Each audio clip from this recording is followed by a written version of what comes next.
Pourquoi notre cerveau préfère les mauvaises nouvelles? Reste avec moi.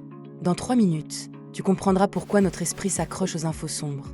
Pour le découvrir, on suit Léo, un étudiant curieux, qui note chaque indice dans son carnet.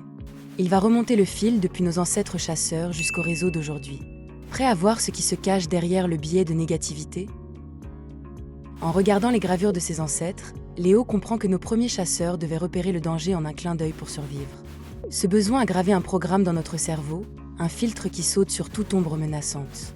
Dès qu'une menace apparaît, notre attention s'allume immédiatement. Mais alors, pourquoi ce filtre persiste-t-il quand le danger n'est plus réel? En feuilletant ses notes, Léo tombe sur une étude de 2001 qui montre que les souvenirs négatifs s'enracinent 2 fois plus vite que les positifs. Le cerveau consacre plus de ressources à encoder le mauvais, comme s'il voulait garder la leçon à portée de main. Cette préférence rend les mauvaises nouvelles plus vives dans notre mémoire. Mais quel coin du cerveau orchestre ce tri?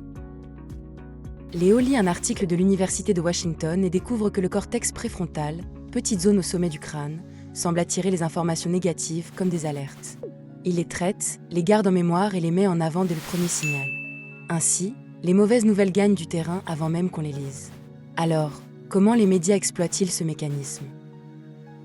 Léo ouvre le journal du matin et voit la une. Une catastrophe, un drame, le titre en gros rouge. Le rédacteur a choisi ce sujet parce que, comme le montre le biais de négativité, notre cerveau capte ces infos plus vite et les retient mieux.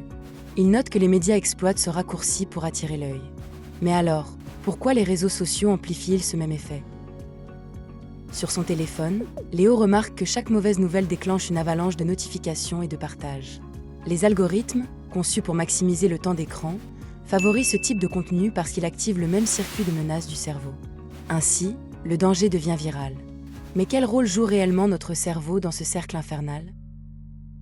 En feuilletant le livre « Votre cerveau vous joue des tours » d'Albert Muckeiber, Léo comprend que notre cerveau, hérité de la préhistoire, traite le danger comme urgent.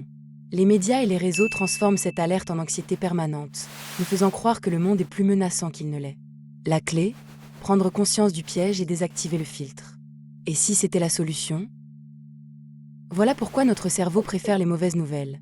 Il a hérité d'un filtre de survie qui repère les menaces, les stocke 2 fois plus vite dans la mémoire grâce au cortex préfrontal, et les médias exploitent ce biais pour capter notre attention. Ainsi, chaque info sombre devient signal décisif. Mais rappelle-toi, être conscient de ce filtre te permet de le désactiver quand il te joue des tours. Voilà toute l'histoire, d'un seul regard. Maintenant, tu sais, dessine-moi le monde.